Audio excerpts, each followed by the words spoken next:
Welcome to the deep dive. Today, we have a massive stack of research in front of us. We're talking detailed design schemes, critical analysis, and our job is to distill it all down for you. It's a huge topic. It is. Our mission today is really fundamental.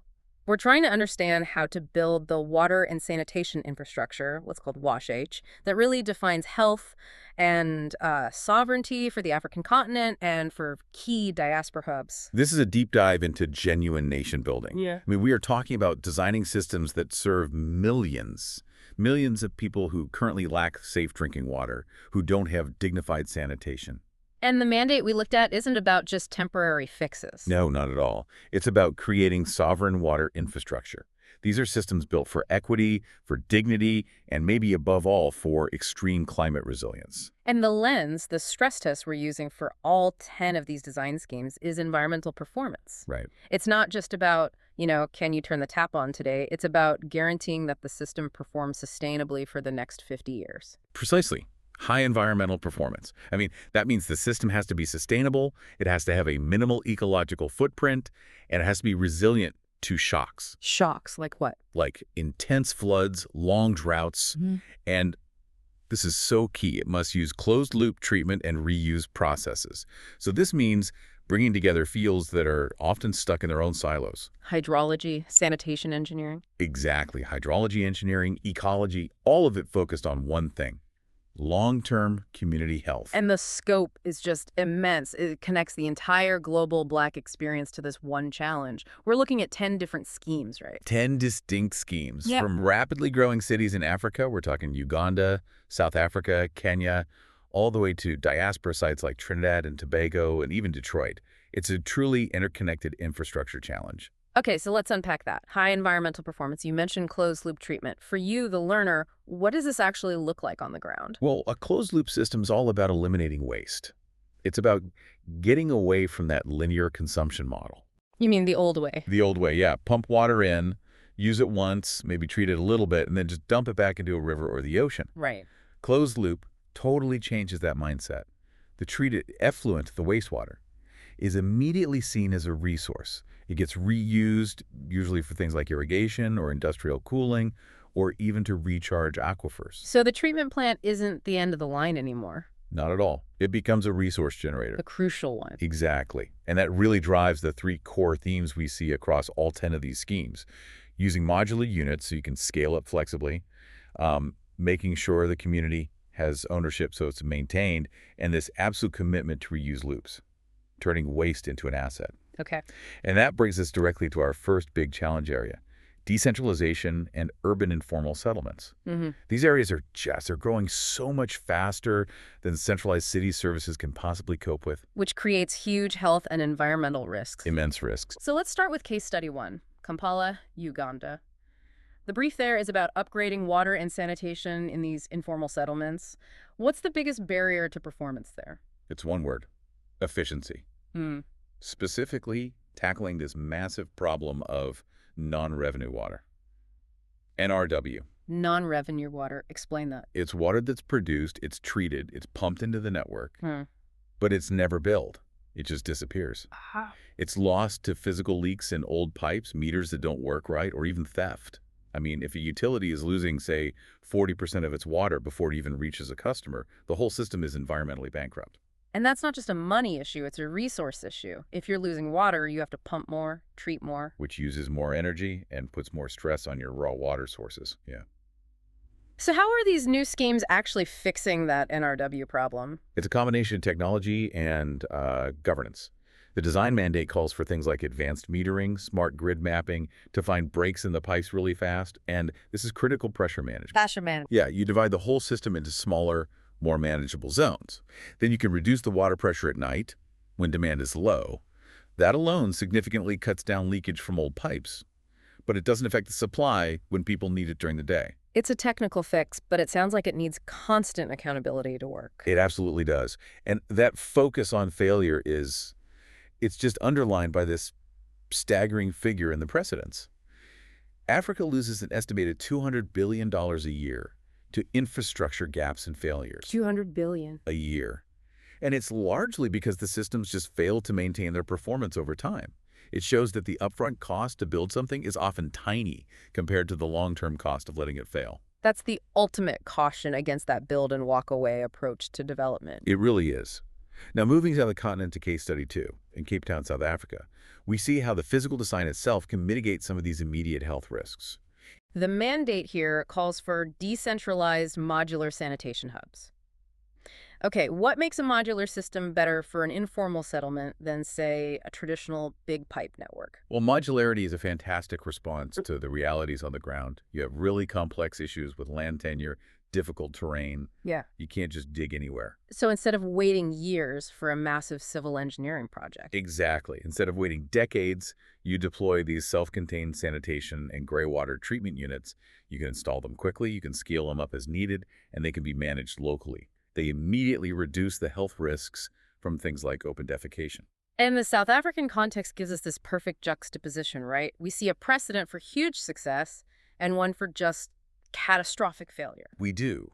The success story is this institutional innovation called AWSA, the Africa Water and Sanitation Industry Association.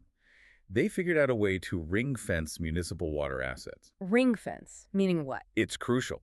It means you insulate the utilities money, the revenue stream, from the city's general budget, which is often really strained. Ah, so the money people pay on their water bills goes directly back into maintaining the pipes and the treatment plants. It doesn't get siphoned off for something else. Precisely.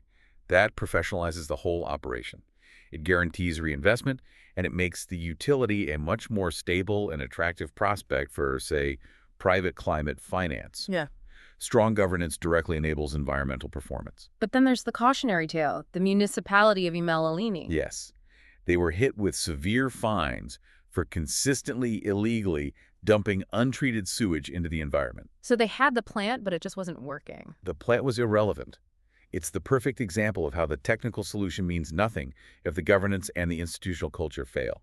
Leadership collapses, maintenance stops, and the result is an ecological disaster. Wow. Our final case in this first theme, Lagos, Nigeria, really highlights integration. The designs there call for a combined bundle water kiosks paired directly with sanitation blocks. So it's not just the hardware. Not at all. The focus is just as much on the software, community ownership, and integrated hygiene training. That training piece has to be essential. You can build the best facility in the world, but if people don't understand how or why to use it properly, the health outcomes just won't change. You won't see the benefit. Okay, this is where it gets really interesting for me. How do these systems prepare for the ultimate stress test, a changing climate, especially near the coast where so many people live? That brings us to theme 2, climate resilience and coastal zones. Right, so we're shifting from simple decentralization to engineering systems that are physically tough and hydrologically integrated. We have to start treating extreme weather, like a flood, as an opportunity, not just a threat. An opportunity to do what? To capture that water. The design brief calls for integrated water cycle systems. So case study 3, Accra in Ghana, deals with this head-on. They have this dual threat. They need stormwater capture, gray water reuse, and protection from the coast. The challenge in a place like Accra is that you have to engineer for multiple conflicting scenarios. During a drought, you need extra potable water. During a flash flood, you need to stop infrastructure from being washed away and actually use that excess water. Right. So the design incorporates large-scale stormwater capture. It treats that runoff as a resource, channeling it back into the ground to recharge the aquifer or into reuse networks. And at the same time, the physical infrastructure has to be built to resist saline ingress and coastal corrosion. Saline ingress, that's salt water from rising sea levels getting into the groundwater in the pipes, right? It's a long-term poison for any coastal water system. It absolutely is, and that challenge is magnified in our next case study in Kenya, specifically Mombasa. Okay, Mombasa. The mandate there is laser-focused on preparing sanitation systems for sea level rise and for storm surges. Yeah. What technical feature did the designers have to emphasize? The brief required the use of elevated treatment vaults and corrosion-protected infrastructure. I mean, that sounds like a massive structural job. It is. You have to physically lift the entire critical treatment structure, which is incredibly heavy and complex, up above the projected future high tide line. You might need deep pilings or huge earthworks. But it directly addresses that long-term threat of saltwater just destroying the machinery and the foundations. It does. And beyond that, the design demands that they use circular economy principles. They aren't just treating wastewater. They're converting the sludge into useful byproducts like fertilizer or biogas. Which helps offset the operational costs. And makes the whole system more resilient. It really drives home this idea that in these coastal zones, sustainability and survival are basically the same thing. Okay, moving on to theme 3. Here the scope just explodes. We're going from specific sites to the massive institutional challenge of networks and diaspora connections. This is trans-regional connectivity and the diaspora. This is where governance completely dictates whether the engineering can succeed. We're looking at schemes 7 and 10, which are about trans-border integration. Think regional WASH networks across the East African community, Rwanda and its neighbors, or the huge 15-member ECOWAS region in West Africa. Building shared water security across that many sovereign nations. That sounds like a political, financial, and logistical nightmare. It is. I mean, it's not just about making sure the pipes are the same size. It's about harmonizing tariffs, creating standard operating procedures, and setting up shared legal frameworks for managing water that crosses a border. And deploying these modular hubs that can be managed consistently by different national operators. Right. And the source material is very clear with its warning here. These huge projects frequently stall. They stall because of coordination failure, financing gaps. It just underscores that the institutional design is what determines if you get environmental performance at that scale. Without that shared governance, the moment a pipe breaks on one side of a border, the whole regional system could fail. Precisely. Now, let's see how this same sovereign infrastructure idea gets applied outside the continent. Case study 5 takes us to a diaspora hub in Trinidad and Tobago. A diaspora return campus. Right. And the core challenge there is to achieve complete water self-sufficiency and hurricane resilience. So the design has to treat all wastewater for reuse, specifically for irrigation to support local agriculture. And all the components have to be hardened against high winds and sea rise. I love the communications angle here. Wastewater to wealth. How does that actually shift the economic model? It transforms a liability, which is sewage, into a tangible asset, irrigation water, and maybe even fertilizer. If you ensure that treated water is high enough quality for food production, you're supporting the local economy. You're reducing the community's dependence on stressed city water supplies, and you're creating a circular economy benefit that helps justify that big initial investment. Now, let's apply this same justice and performance lens to a developed economy. Case study 8 brings us to Detroit, USA, and focuses on water justice for an African-American community that's been dealing with decades of infrastructure neglect. The task there is remediation and renewal. It's about rehabilitating aging city water mains that have been underfunded for forever. It's a form of historical divestment, often linked to things like redlining and socioeconomic exclusion. So what's the solution? The solution mandates installing decentralized treatment and reuse systems within that community, and it's paired with a vital social component, training local residents for union jobs and system maintenance and operation. So the infrastructure investment is also an investment in community employment. It makes sure that the ownership and the long-term accountability actually reside there locally. It counters that historical pattern of neglect. It connects everything, infrastructure integrity, environmental performance through reuse, and historical equity, all in one design. It proves that this idea of sovereign infrastructure isn't just about building new things in Africa, it's also about repairing broken promises globally. So the ultimate success of this whole portfolio has to be measurable. We're talking about verifiable ESG, environmental, social, governance metrics, not just pretty blueprints. Absolutely. The design teams can't just submit a proposal, they have to show exactly what the impact will be. So can you summarize those required metrics, the things that hold these ambitious designs accountable? They're comprehensive. It's things like how many households are connected, what is the measurable reduction in that non-revenue water percentage, health outcomes, like the reduced percentage of open defecation. And the sustainability metrics. The crucial one, the actual volume of reuse water being generated. And then the social metrics. How many local jobs were created? How many people in the workforce were trained? Performance tracking is completely non-negotiable. If you look across all of these challenges, from, fighting coastal corrosion in Mombasa to managing transborder politics across West Africa, is there a single unifying lesson that defines whether you achieve high environmental performance or not? Yes, there is. And it's a powerful lesson distilled right from the source material. It says, without reuse loops and performance tracking, wash systems degrade. Infrastructure is a living thing. Without those closed loops ensuring you're efficient with your resources, and without robust institutionalized feedback on performance, these systems will inevitably slide back into that $200 billion annual failure gap. So what does this all mean for you, the learner? We've mapped the path to sovereign climate-resilient water systems from tackling the inefficiency of NRW in Kampala all the way to engineering elevated coastal protection in Kenya.